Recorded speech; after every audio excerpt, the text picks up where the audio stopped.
Golkar harus tetap tegak Indonesia. Kenapa? Kalau ngomong pembela Pancasila, kalau ngomong negara kesatuan Republik Indonesia, sebenarnya Golkar lah yang harus paling duluan mengatakan itu. Cuma memang akhir-akhir ini kita terutama Kang Agun ini agak ngomong di media ini agak turun ngomong. Kurang terdengar vokal, sehingga di survei ketika ngomong siapakah yang paling ideologis terhadap Pancasila, mohon maaf ini Perjuangan. Padahal Golkar lahir sebagai sintesa dari konflik politik yang terbuka pada tahun 65. Golkar adalah sintesanya bahwa ideologi bukan ucapan di atas mimbar, ideologi bukan konsepsi-konsepsi, ideologi bukan pidato-pidato, ideologi adalah karya nyata membangun kesejahteraan masyarakat dengan prikaryanya. Itulah konsep Golkar yang hari ini jarang diomongkan. Hari ini sudah mulai mundur lagi ke politik aliran. Maka kita jangan ragu untuk bersikap di tengah, tidak kanan, tidak kiri. Golkar itu di tengah, pemegang mandat Pancasila yang berorientasi pada kesejahteraan.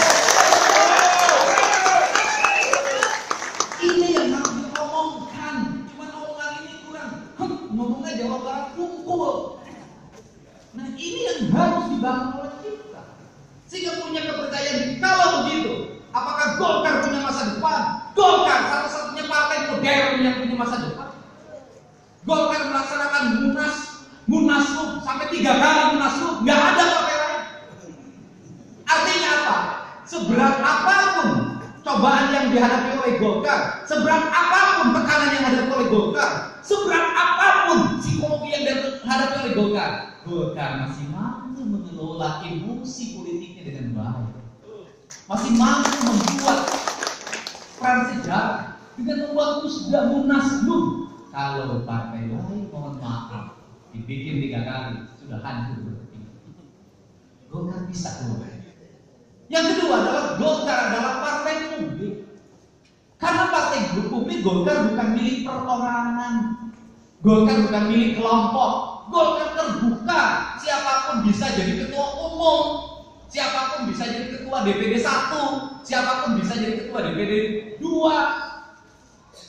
Nah memang ayah leuwihna Golkar nu penting mah kudu boga paseur alus pesan, tapi gak apa-apa gitu loh. Kenapa? Karena politiknya sudah bergeser, Golkar tidak lagi politik ideologis kayak orang lain. Kita memang ada pragmatisme politik. Nggak apa-apa, itu fakta dan realita yang kita hadapi hari ini. Kenapa? Kalau ketua partainya tidak mapan, kan nggak mungkin bisa ngurus partainya dengan baik. Karena apa? Pergi nemuin kader di Golkar nggak dikasih ceramah, nggak kasih pidato, harus dikasih ongkos. Itu memang Golkar.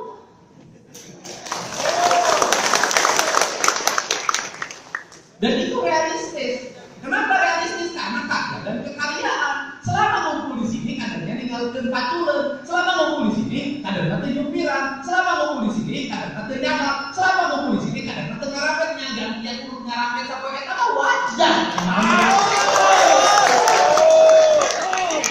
Benar kan? Kenapa? Karena anggota DPR ini aya duit. DPR aya duit. Jadi siapakah anggota DPR yang paling dibenci yang jangan kasih amplop? Kenapa dibenci? Kenapa? Hidupnya hanya mementingkan dirinya sendiri, tidak Gak sejarahnya anggota DPR meloyakan karena miskin Allah. Bukan sampai punya nung. Sehingga akan ketertiban 200.000 amplopnya. Tiba datang ke konangan, ke hajatan, tiba ngelayan ke geri, dan mau biar Indonesia di pempak ke orang 150 juta, 200 juta aja dong.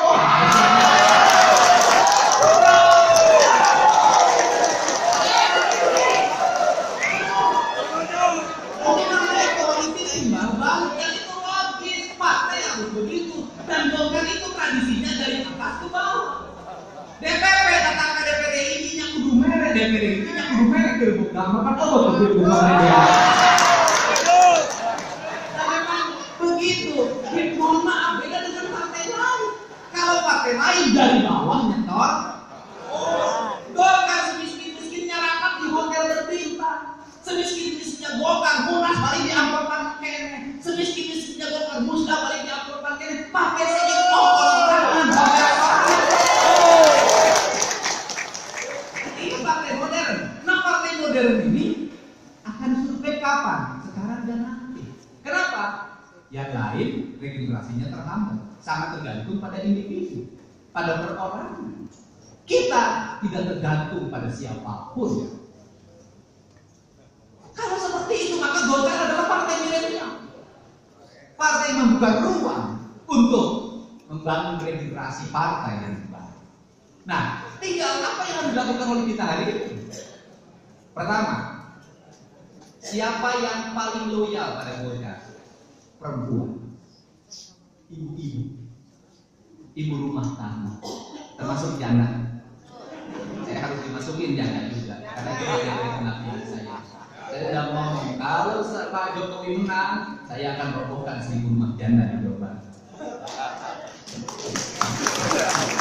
Saya dibangun, tapi tidak akan ngajak dokter Herman.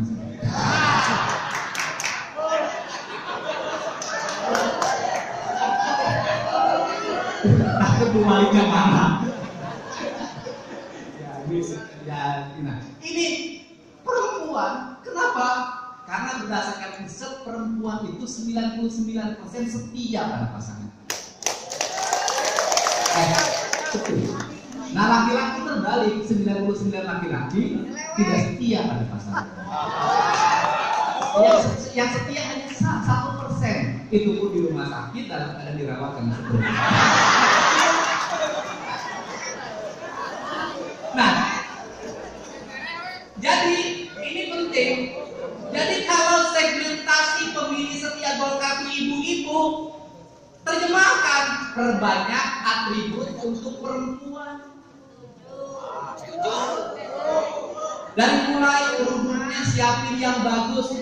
Saya selalu berulang-ulang, ngasih barang sama kader harus yang bagus, jangan yang jelek. Berulang-ulang saya sampaikan. Kenapa?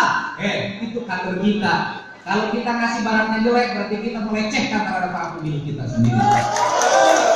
Kasih kerudung yang bagus, kasih baju yang bagus, kasih daun yang bagus, bila perlu kasih BH yang bagus. Enggak apa-apa bagi BH, kan menarik, politik terus menarik. Saya ini kalau ada bencana alam, saya selalu turun. Apa yang selalu saya lakukan? Borong BH dan celana dalam. Itu selalu viral. Kenapa? Ternyata itu hal yang dianggap sepele tapi dibutuhkan. Kalau daerah banjir yang dikejar apa? BH sama celana dalam. Bapak bisa ya, mohon maaf, dapat ganti-ganti. Seminggu nggak ganti-ganti, Bapak tawangnya. Nih buat ibu ukurannya besar. Itu penting. Kenapa? Feedbacknya mengingat. Jadi kalau Anda memberi kerudung, misalnya orang sudah biasa lagi, Anda kasih yang lainnya, orang tidak memberinya dan dia mengingat. Penting, karena politik itu mengingat. Karena apa? Kenapa perempuan itu jauh lebih setia? Karena daya ingat perempuan itu kuat. Jangan sekali-kali sakit. Kalau kita berbuat baik pada perempuan, maka dia mengingatnya kuat. Kalau kita menyakiti, seumur hidup tak ingat orang. Sekali kanya ngantri ini kita ingat. Nah, itu pengalaman saya, bukan orang lain. Karena saya sering ketahuan. Nah, ini segmentasi ini sudah dari sekarang perempuan utamakan karena dia pemilih loyal. Sudah. Jadi rumusan untuk alat peraga, perbanyak alat peraga untuk ibu. Jenisnya apa? Silakan terjemahkan. Yang kedua adalah pemilih loyal Golkar itu adalah pedesaan dan para petani. Nelayan, terutama petani. Kalau nelayan itu sering banyak terjadi perubahan. Kalau seperti itu maka Golkar harus sering ngomong petani. Maka kalau seperti itu Golkar harus sering memperjuangkan isu pertanian. Berarti alat peraga yang kedua apa yang dibutuhkan? Cangkul, golok, ari. Oh mahal beli, kita kan tugasnya bukan. Kalau merek traktor kayak gua dulu ini mah. Yang gitu. Terus yang paling utama buat pertemuan kelompok tani. Dan kemudian sifat petani itu timbal balik ketika kita berbuat kebaikan, petani selalu ingin membalas kebaikan itu. Pedesaan berarti Golkar dengan pedesaan aparat apa yang sering jarang disuarakan oleh Golkar. PNS naik tiap tahun, tentara naik tiap tahun, polisi gaji naik tiap tahun, RT